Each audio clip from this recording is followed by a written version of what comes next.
వాళ్ళు ఫీజు బకాయి బీజేపీ లడాయి అంటుంది. ఇవాళ బీజేపీ రామచంద్రరావుకు గాంధీ భవన్ నుంచి ఒకటే విజ్ఞప్తి చేస్తూ ఉన్నాను.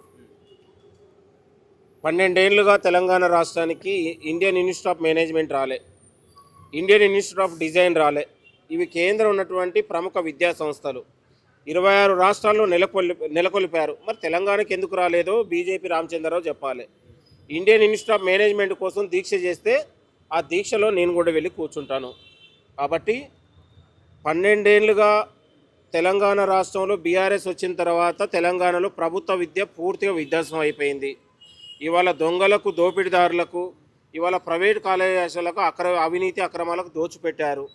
ఇవాళ ప్రభుత్వ సొమ్ము ఇవాళ తిరుపతి పలారం లాగా అయిపోయింది వాళ్ళకు. ఇవాళ అతిక్రమించి ఇవాళ ప్రభుత్వ స్కూల్ని మూసేశారు, కాలేజీలకు నిధులు లేదు, యూనివర్సిటీకి నిధులు లేవు, నియామకాలు లేవు. తెలంగాణ మొత్తం కూడా ప్రభుత్వ విద్యా వ్యవస్థ అంధకారం అయిపోయింది. ఇవాళ కాంగ్రెస్ ప్రజాపాలన గౌరవ ముఖ్యమంత్రి రేవంత్ రెడ్డి గారు అధికారం వచ్చిన తర్వాత 30 నెలలుగా తెలంగాణ రాష్ట్రంలో ప్రభుత్వ విద్యకు పెద్దపీట వేసి ప్రతి బడ్జెట్లో 22,000 కోట్ల రూపాయలు ఇవాళ తెలంగాణ విద్యకు కేటాయించి ఇవాళ ప్రభుత్వ పాఠశాలల్ని కార్పొరేట్ స్థాయిలో అభివృద్ధి చేసి ఇవాళ young India integrated school, Telangana public స్కూల్ని ఏర్పాటు చేసి ఇవాళ తెలంగాణలో నూతన విద్యా విధానానికి పెద్దపీట వేసినాం. ఇవాళ 12 ఏళ్ళు తెలంగాణ వచ్చిన తర్వాత నాటి నుంచి ఉస్మాన్ యూనివర్సిటీకి నిధులు ఇవ్వకుండా ఆనాడు పాలకులు మోసం చేస్తే గౌరవ ముఖ్యమంత్రి రేవంత్ రెడ్డి గారు 2 సార్లు ఉస్మాన్ యూనివర్సిటీకి వెళ్ళి ఇవాళ 1000 కోట్ల రూపాయలు ప్రకటించి ఆ దిశగా ఉన్నటువంటి పనులు కూడా వేగవంతం అవుతూ ఉన్నాయి. ఇవాళ తెలంగాణ రాష్ట్రంలో ఒక నాణ్యతమైన చదువులు ఇవ్వాలి, నాణ్యతమైన చదువుల ద్వారా విద్యార్థులకు ఒక క్వాలిటీ ఎడ్యుకేషన్ ద్వారా ఒక స్కిల్ యూనివర్సిటీలు పెట్టి వాళ్ళకు డిగ్రీ స్థాయి నుంచే విద్యా, ఉపాధి, ఉద్యోగ అవకాశాలు కల్పించాలనే ఆలోచనతోని ఈ ప్రభుత్వం ముందుకెళ్తూ ఉంది. మరి బీజేపీ కేంద్ర ప్రభుత్వానికి నేను బీజేపీ కేంద్ర నాయకులు చేస్తూ ఉన్నాను. కాంగ్రెస్ ఏర్పాటు చేసిన ఐఐటీలే మీరు కొనసాగిస్తూ ఉన్నారు, ఐఏఎంలే కొనసాగిస్తూ ఉన్నారు, ఎయిమ్స్లే కొనసాగిస్తూ ఉన్నారు తప్ప మీరు దేశానికి ఏమైనా కొత్తగా ఏమైనా ఏర్పాటు చేశారా? ప్రాజెక్టులు మేమే కడితేమి, ఇవాళ కాలేజీలు మేమే తెస్తేమి, ఇవాళ ఐఐటీలు మేమే పెడితే మీరు దేశానికి 12 ఏళ్ళుగా ఏం చేశారు అనేది బీజేపీ రామచంద్రరావుని అడుగుతూ ఉన్నాను. మరి దేశానికి 2 కోట్ల ఉద్యోగాలు లాంటివి ఎక్కడ పోయినాయి? 2 కోట్ల ఉద్యోగాలు నిన్నగాక మొన్న 22 లక్షల మంది నీటి విద్యార్థుల అంధకారం చేసి 12 ఏళ్లలో 66 సార్లు లీకేజీలకు పాల్పడుతుంది. ఇవాళ సిగ్గుండాలి మీ కేంద్ర మంత్రి రాజీనామా చేసిన విద్యార్థుల పోరాటానికి. తలకాయ ఎక్కడ పెట్టుకుంటావు బీజేపీ రామచంద్రరావు అంటున్నాను నేను. ఇవాళ మీ బీజేపీ కేంద్ర ప్రభుత్వం మీద దీక్ష చేయి, దొంగల మీద దీక్ష చేయి. ఈ రాష్ట్రాన్ని దేశంలోనే తెలంగాణ రాష్ట్రం ఎడ్యుకేషన్ హబ్గా ముందుకు పోతుంది, ఇండస్ట్రియల్ హబ్గా ముందుకు పోతూ ఉంది.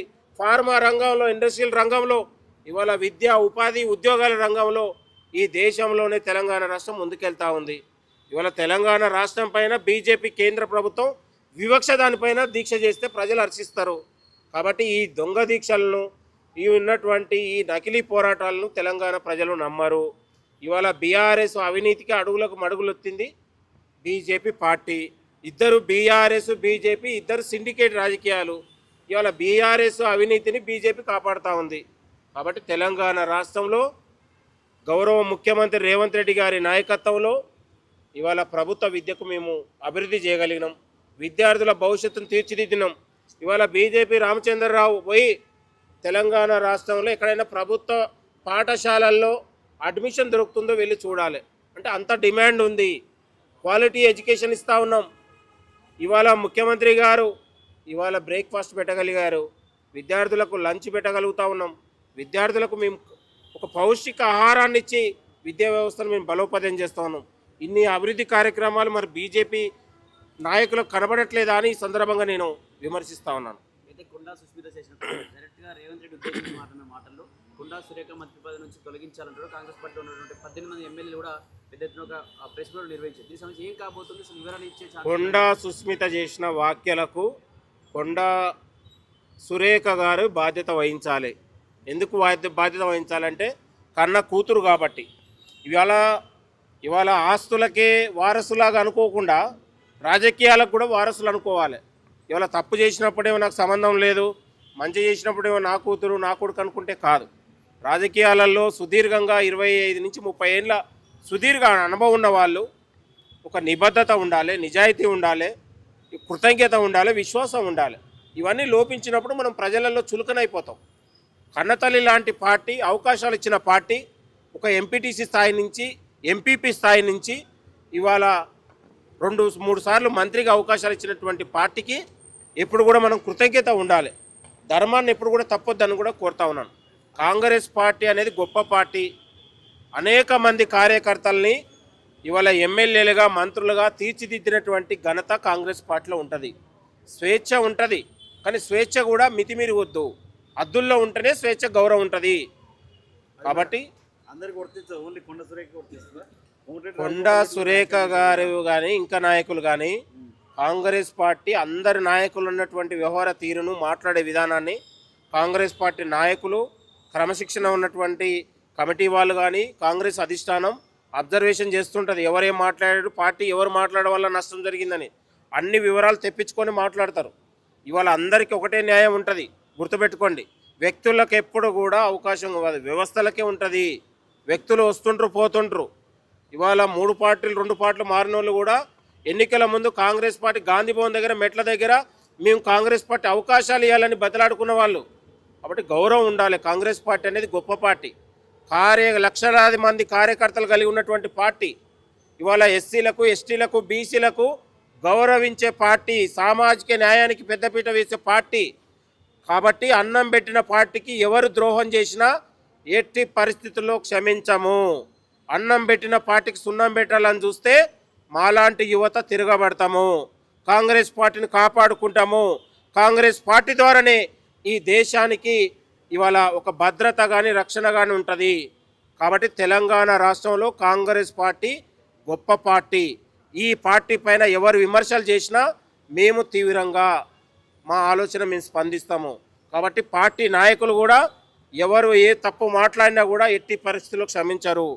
కాబట్టి పార్టీ అధిష్టానానికి ఇవాళ ఉన్నటువంటి క్రమశిక్షణ కమిటీ నాయకులు కానీ ఎక్కడా కూడా వ్యక్తులకు అవకాశం ఉండదు. ఎవరు తప్పు చేసినా అది ఎస్సీ అయినా, బీసీ అయినా, ఇంకో అయినా, ఓసీ అయినా అందరికీ ఒకటే సమాన చర్యలు ఉంటాయి. దయచేసి కొండా సురేఖ గారి అంశంలో బీసీ వాదం, ఎస్సీ అన్నీ పనిచేయవు. దయచేసి మేము మాకంటే బీసీలు ఎవరండి? మేమే పెద్ద బీసీలు పార్టీకి.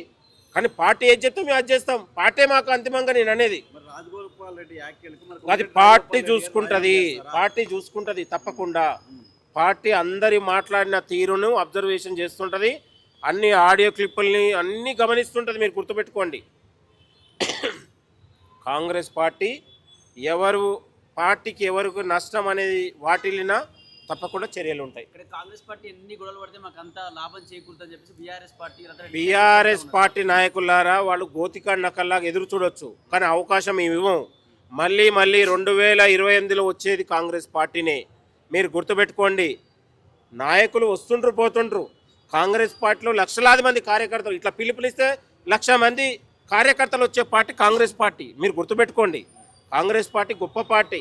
కాంగ్రెస్ పార్టీ ఇవాళ మేము వీళ్ళేదో గ్రూప్ తగాదాలు ఇంకో అయితే మాకు అవకాశాలు వచ్చినాయండి నీచమైన సంస్కృతి బీఆర్ఎస్ నాయకులు ఎదురు చూడొచ్చు. కానీ కాంగ్రెస్ పార్టీ కార్యకర్తలు బీఆర్ఎస్ పార్టీకి ఎట్టి పరిస్థితుల్లో అవకాశం ఇవ్వరు.